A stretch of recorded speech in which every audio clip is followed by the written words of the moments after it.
Price Lord. இந்த நாளுக்கான தெய்வ வார்த்தை எபேசியர் புஸ்தகம் 1ஆம் அதிகாரம் 3ஆம் வசனம்.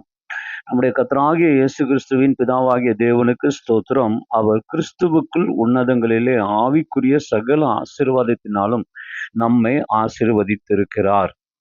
இந்த நாளில் ஒரு தெய்வ வார்த்தை, கர்த்தர் நம்மை ஆசீர்வதிக்கிற தேவன். சகலவித ஆசீர்வாதங்களினாலும் நம்மை ஆசீர்வதிப்பாராக. அநேக நேரங்களில் நாம் ஜெபிக்கிறோம், ஆண்டவரே நீர் என்னை ஆசீர்வதியும் என்று சொல்லி நாம் ஜெபிக்கிற எல்லா ஜெபங்களையும் கர்த்தர் கேட்கிறார். ஏற்ற வேளையிலே கர்த்தர் நம்மை ஆசீர்வதிக்கிறார். இந்த ஆசீர்வாதத்தை பெற்றுக்கொள்ள நான் சில வழிமுறைகளை உங்களுக்கு சொல்லுகிறேன். முதலாவதாக 1 பேதுருவின் புஸ்தகம் 3ஆம் அதிகாரம் 9வது வசனத்திலே ஆசீர்வாதத்தை சுதந்திரித்து கொள்ளும்படி நீங்கள் பிறரை ஆசீர்வதியுங்கள் என்கிற அந்த அர்த்தத்தில் அந்த வசனம் இருக்கிறது. நாம் பிறருக்கு நாம் ஆசீர்வாதமாய் இருப்போம் என்றால், அல்லது பிறரை நாம் ஆசீர்வதிப்போம் என்றால், தேவன் நம்மை ஆசீர்வதிக்கிறவராய் இருக்கிறார்.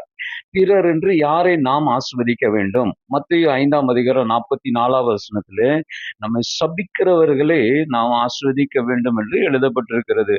தீமை செய்கிறவர்களுக்கு தீமை அல்ல, தீமை செய்கிறவர்களுக்கு நன்மை செய்யும் போது தேவன் நம்மை ஆசீர்வதிக்கிறவராய் இருக்கிறார். ரோமர் 12ஆம் அதிகாரம் 14வது வசனத்துல துன்பப்படுகிறவர்களை நீங்கள் ஆசீர்வதியுங்கள் என்று சொல்லுகிறது. யாரெல்லாம் துன்பப்படுகிறார்களோ, துன்பப்படுத்துகிறார்களோ அவர்கள் எல்லாரையும் நாம் ஆசீர்வதிக்கும் போது நாம் அதிலிருந்து விடுதலை ஆக்கப்படுகிறவர்களா இருக்கிறோம். 1 கொரிந்தியர் 4ஆம் அதிகாரம் 12வது வசனத்துல வையப்பட்டு ஆசீர்வதிக்கப்படுகிறோம் என்று எழுதப்படுகிறது. அதாவது திட்டு வாங்கி இருப்போம் என்றால், அந்த திட்டினவர்களை நீங்கள் ஆசீர்வதிப்பீர்கள் என்றால் உங்களுக்கு அந்த ஆசீர்வாதத்தை கர்த்தர் தருகிறவராய் இருக்கிறார். சோ முதலாவது, பிறரை ஆசீர்வதிக்கும் போது நீங்கள் ஆசீர்வாதத்தை பெறுகிறீர்கள். இரண்டாவது, எபிரேயர் 6ஆம் அதிகாரம் 11வது வசனத்திலே விசுவாசத்தினாலே ஆசீர்வாதங்களை சுதந்திரித்துக் கொள்கிறோம். விசுவாசம் ஆண்டவரிடத்திலிருந்து நமக்கு கிடைத்த ஒரு பாக்கியம். விசுவாசத்தினாலே தான் அநேகர் ஆசீர்வாதத்தை பெற்றார்கள் என்று எபிரேயர் 11ஆம் அதிகாரத்திலே நாம் வாசிக்கிறவர்களா இருக்கிறோம். விசுவாசத்துல என்ன விரும்புகிறோமோ அது நமக்கு கிடைக்கிறதா இருக்கிறது. சோ விசுவாசம் வளர வேண்டும். ஆசீர்வாதம் என்ற சுகம், சந்தோஷம், நிம்மதி நமக்கு கிடைக்கும் போது விசுவாசத்தினாலே அந்த ஆசீர்வாதத்தை பெற்றுக்கொள்ள கர்த்தர் உதவி செய்வாராக.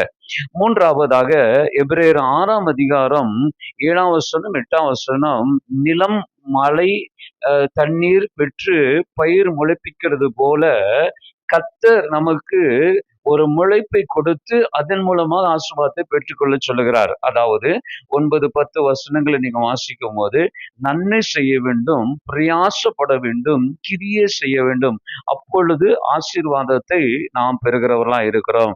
நன்மை செய்கிறதுனாலே, கிரியை செய்கிறதுனாலே நிச்சயமாகவே உங்களுக்கும் எனக்கும் ஆசீர்வாதத்தை கர்த்தர் கட்டளையிடுவார். இந்த நாளிலே கர்த்தர் உங்களை ஆசீர்வதிப்பாராக. இந்த சகல ஆசீர்வாதங்களை நீங்கள் பெற்றுக்கொள்வீர்களாக. கர்த்தர் உங்களோடு கூட இருப்பார். God bless you.